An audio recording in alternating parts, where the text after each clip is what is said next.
Welcome to day 588 of our Web3 journey. I'm Ed Krasenstein, here with my twin brother Brian. And remember, these videos are being sponsored by NFT Tech. They're an investor in DeSoFi. So what's going on today, Brian? I almost forgot my mic. I had to pull it over so you can hear me. Not much. Nader made a post. You want to talk about that a little bit? Yeah, so we know that DeSo has added the blog feature, the long form post feature to the blockchain, specifically to Diamond app. Nader made a post yesterday outlining 18 different blog post concepts that he wants to cover. And he said he's putting them on chain so that he's kind of held to it. So it motivates him, I guess, to actually go forward and write blogs on all these subjects. But I picked out like six of the different topics that he discussed or that he mentioned that really stood out to me and really intrigued me, and I want to hear more about. So I'm looking forward to these specific blogs. The first one was he posted, imagine a Reddit, but every subreddit has its own coin that earns ad revenue each week. Users and mods get paid for content, and you can speculate on posts like a content stock market. I think this is a really interesting idea, the idea of integrating DeSo into a Reddit and subreddit like ecosystem where people can invest in the subreddit. And as that subreddit gains more traffic and generates more ad revenue, those owners of the coin for that subreddit generate profits. Yeah, and I actually think it would generate a lot of excitement about creating these subreddits because everybody's going to rush in to create topics that they think could actually take off. And like if there's a new technology that comes out, everybody's going to rush to create the perfect subreddit on DeSo for that technology so that then they can be the one that issues that coin that everybody can get and share in the profits from ad revenue for. So I think it could actually be like a really good way to draw people to DeSo through kind of a back door. Yeah, well, and it's not just people rushing to register that subreddit, but it's also people who are rushing to buy the coin Yeah.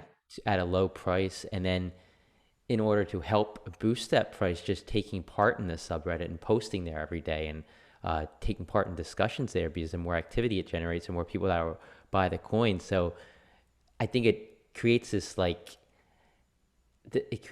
community aspect, but it's also it's kind of like a community of shillers shilling their own ideas and shilling their own fandom of certain topics. Yeah, like the hardest part about creating a community around a topic is getting that initial discussion because it's so hard to attract new people when there's not much discussion going on. So if you have this incentive where everybody that wants to can purchase pretty much a stake in that community, they all have this incentive to really participate and get the ball rolling, I think. Yeah, and advertising would be interesting to see how advertising would work on a subreddit like that. Maybe you can pay to have your post at the top, no matter what rating it gets. You know how Reddit has, the sponsored post. So definitely something to think about. I'm sure there's other ways you could kind of integrate money into the whole thing. Diamonds instead of upvotes, etc. But Yeah. moving on, another topic was developing a daily active user standard for layer one blockchains. Many blockchains fake their daily active users by designing things inefficiently. So there is no daily active standard for layer one blockchains, or I guess for blockchains at all. And it's hard to compare blockchains when every blockchain is using different standards or their own standards to calculate daily active users. Like, Solana says we have this many daily active users, Ethereum says this many, DeSo says this many, but they're not all on the same playing field when they're being calculated. So I Right. think that is something that is needed. Definitely. And another idea for a blog post was a full spec for a decentralized verification system built on DeSo associations, which are launching soon. And Brian and I have talked about how we really like the idea of DeSo associations. So the idea that this is coming soon excites me. Yeah, I think this is great for like every node as well, because like running NFTZ, I think it's immensely valuable to have a decentralized way to verify users, creators, artists. I think that's something that's lacking on other platforms. Being able to verify this person is who they say they are, Exactly. and in a decentralized way. Yeah. And another topic was fighting bots, how money solves all problems. And this would be an exploration of how using wallet balances in clever ways can yield elegant solutions to the bot spam problem in decentralized social apps. And I don't think this only applies to decentralized social apps. We're seeing Twitter do that right now. Elon Musk is allowing you to pay for a verification check for a blue check mark. And if people are paying money and they're putting their credit card on file or however they're paying in a decentralized world will be paying in decentralized cryptocurrency, they're going to be less likely to become spammers knowing that they could lose their account and everything they paid for. Well, yeah, and bots aren't going to pay $8 a month to be a bot, so like it's a really good, they could, for instance, a blockchain like DISA, they could say, unless you have a certain amount of balance in your wallet, your posts are going to be kind of pushed down to the bottom. Maybe if you have $1 in your wallet, it'll be normal, it'll be ranked normally. I think that could definitely stop bots or put a drastic halt on the creation of bots, because bot farms aren't going to be adding $1 to thousands of wallets. Yeah, and like Elon Musk, I read something this morning where he might not actually require like you to give your ID and stuff when you get that blue check mark, which I think is to be a terrible idea. I think I think you need to use a credit card system on Twitter, and I know this is getting kind of off subject, in order to verify that you are who you say you are, and that's how you're going to reduce bots as far as what he's doing goes.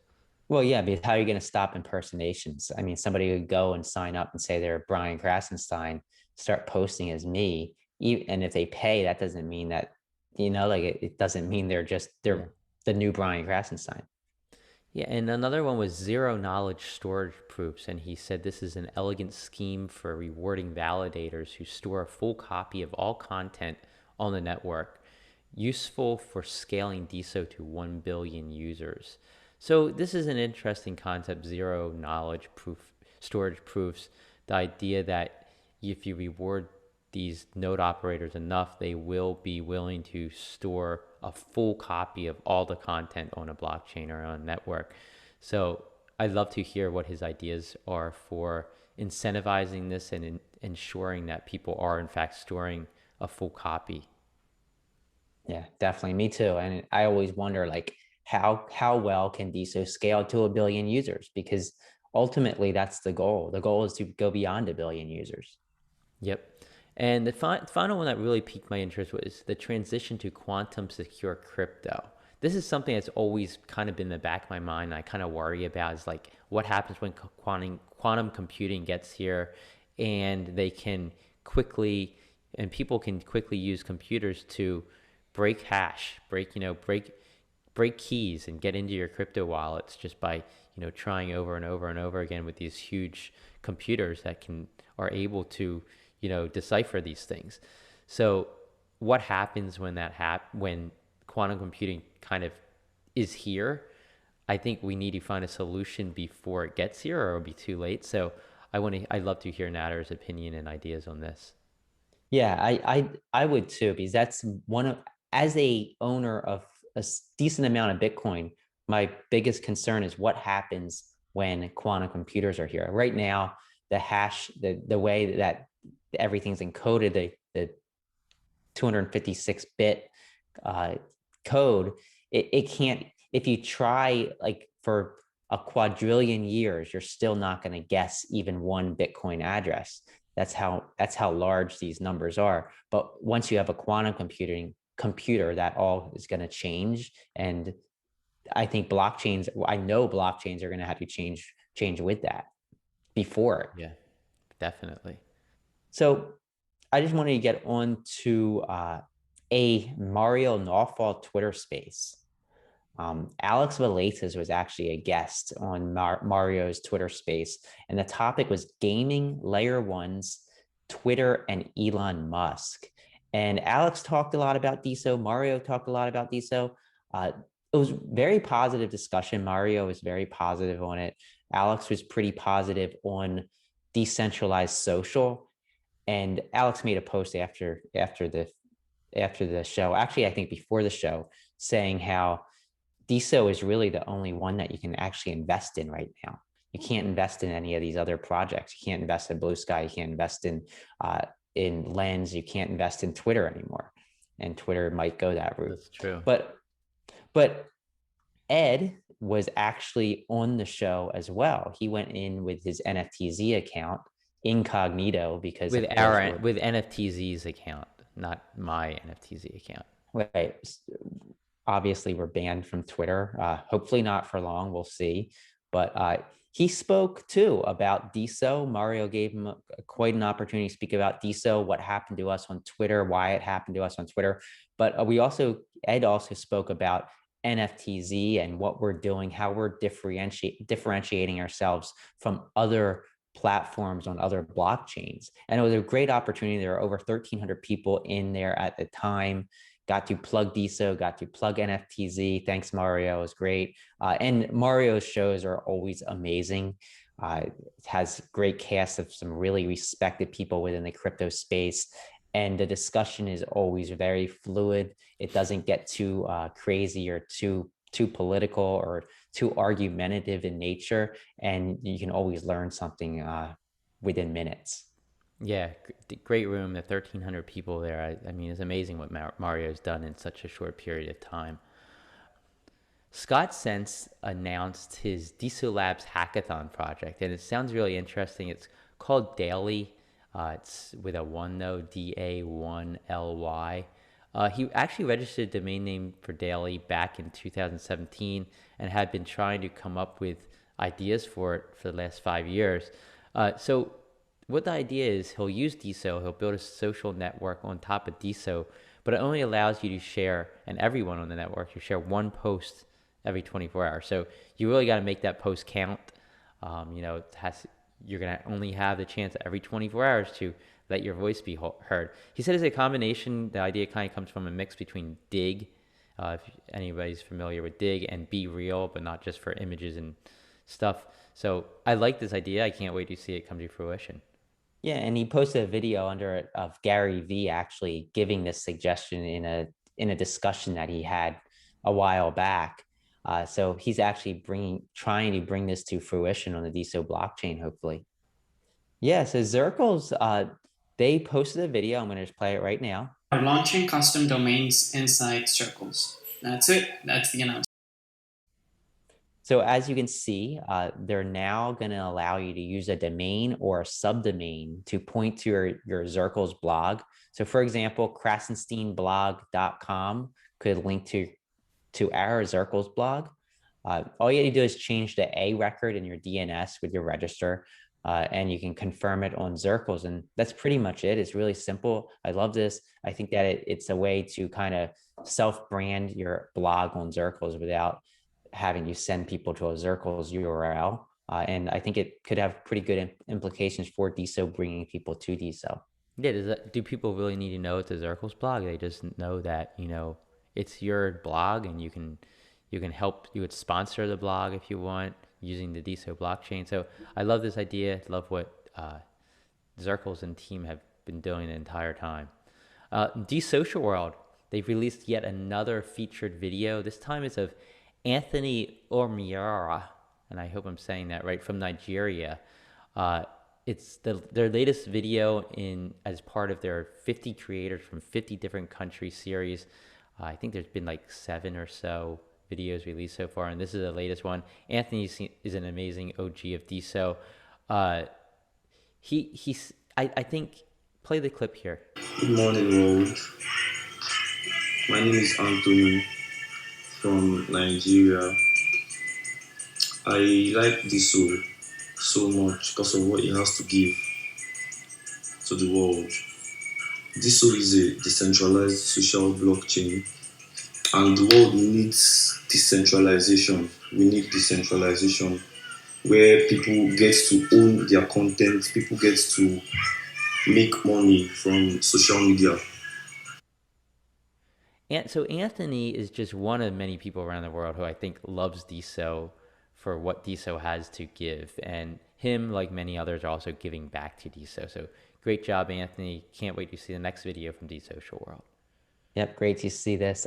So what are the CryptoKitties doing? We know that they are doing a relaunch. I'm pretty excited about this. Tell us about that.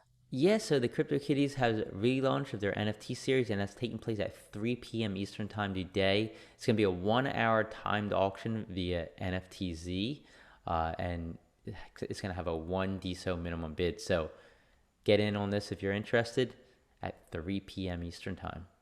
Yeah, and this is the PBMC DAO, if I'm correct? They Yep. purchased this series from Illuminati, I believe. I don't think it was Illuminati. I think it was somebody else. I don't know. We'll see. Illuminati, correct me if I'm wrong. So moving on, Bulby, they've launched a DAO on DAO. And they said they will have sent 10 Bulby DAO coins to each of the people who purchased an initial Bulby NFT. So if you bought one of these NFTs in the past, you should get airdropped 10 Bulby DAO coins. Also, one Bulby DAO coin will be airdropped to anyone who participated in the timed auction that they bid on NFTZ. So that's another way to get a DAO coin. Love this idea. I love the fact that they're kind of interweaving NFTs with their DAO. Yeah, cool idea. And as many of you know, NFTZ.me is the only place where you can post and view lifetime DSO auctions, DSO NFT auctions. Just go to NFTZ.me/auction and you see all the auctions ending soon. I just want to highlight some that are ending in the next 24 hours. DSO OG Elric Ericos has a photo of Coney Island up for auction. That ends at 11:50 a.m. Eastern Time today, and it has a minimum bid of 0.14 DSO, so not very much at all. Bulby number 14, like you just mentioned, Bulby number 14 ends at 2:30 p.m. Eastern Time, and the minimum bid's just 0.1 DSO, so definitely a good buy. That's like what, $1.50 or so. Art2Z has several NFTs ending soon, starting at 2:30 p.m. Eastern Time today, and DFOC has another Season 1 Volpe NFT up for auction with a minimum bid of just 0.5 DSO, and that ends at 5:30 p.m. Eastern Time. Remember, none of this is investment advice. I'm not encouraging anybody to bid on any auctions, just letting you know what's ending soon.